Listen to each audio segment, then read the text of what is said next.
Bonjour tout le monde. Dans cette série de vidéos nous allons traiter la notion du dessin technique en plusieurs parties. Comme première étape nous allons commencer avec une introduction sur le dessin technique.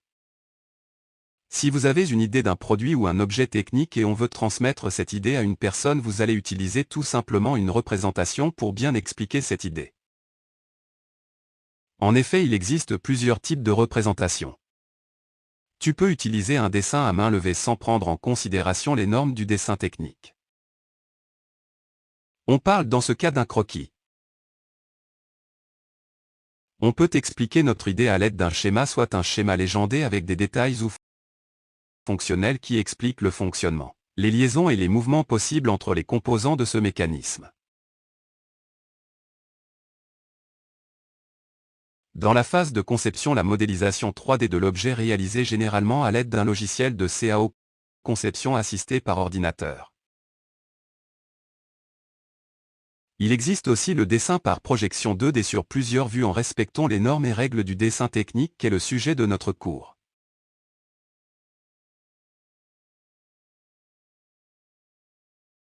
Définition.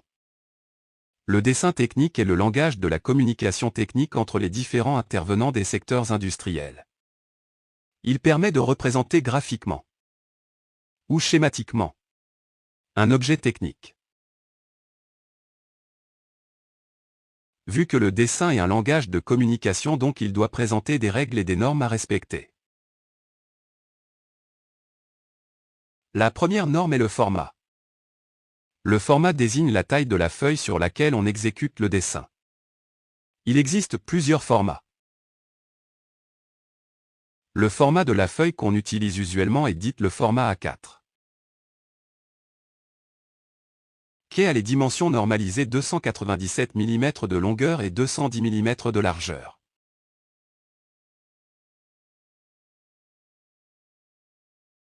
Si on met deux feuilles A4 l'une à côté de l'autre suivant leur largeur, on obtient un nouveau format dit le format A3 dont la largeur est de 297 cm et sa longueur est de 420.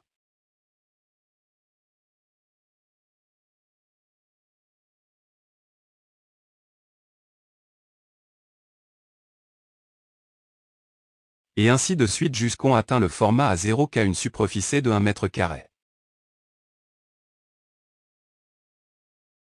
La deuxième norme du dessin est le cadre.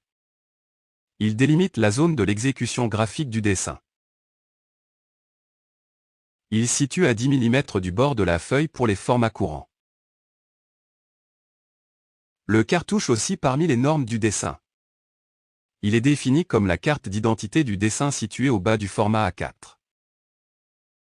Il comporte les informations suivantes: le titre du dessin, l'échelle du dessin, l'identité du dessinateur, la date, le format, le nom de l'établissement, le symbole de disposition des vues. Le traçage du cartouche est réalisé en respectant les dimensions suivantes. Voici un exemple des éléments qu'on peut inscrire sur un cartouche. L'échelle du dessin. La norme de représentation. Soit européenne ou américaine. Le format de la feuille. La matière de l'objet. L'établissement. Nom de dessinateur. La date du dessin. La désignation de la pièce. Voici l'exemple d'un cartouche pour une butée réglable.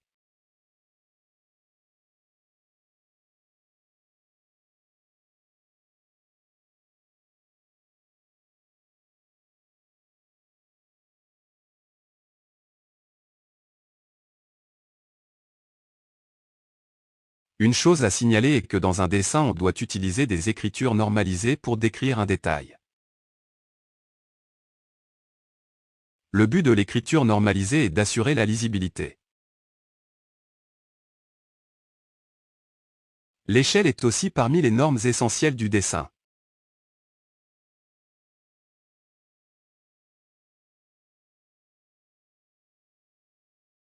Certains objets sont trop petits ou trop grands pour être dessinés à leur taille réelle.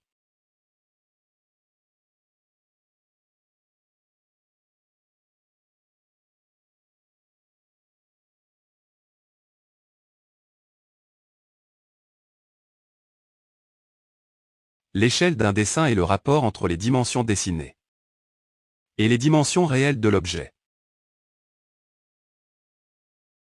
Il existe 3 possibilités pour une échelle de dessin. Soit agrandissement ou réduction. Comme on dessine par les vraies grandeurs.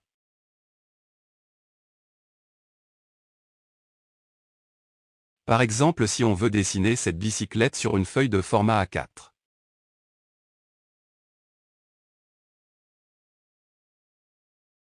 La longueur réelle est de 1700 mm, alors la longueur dessinée est de 170 mm.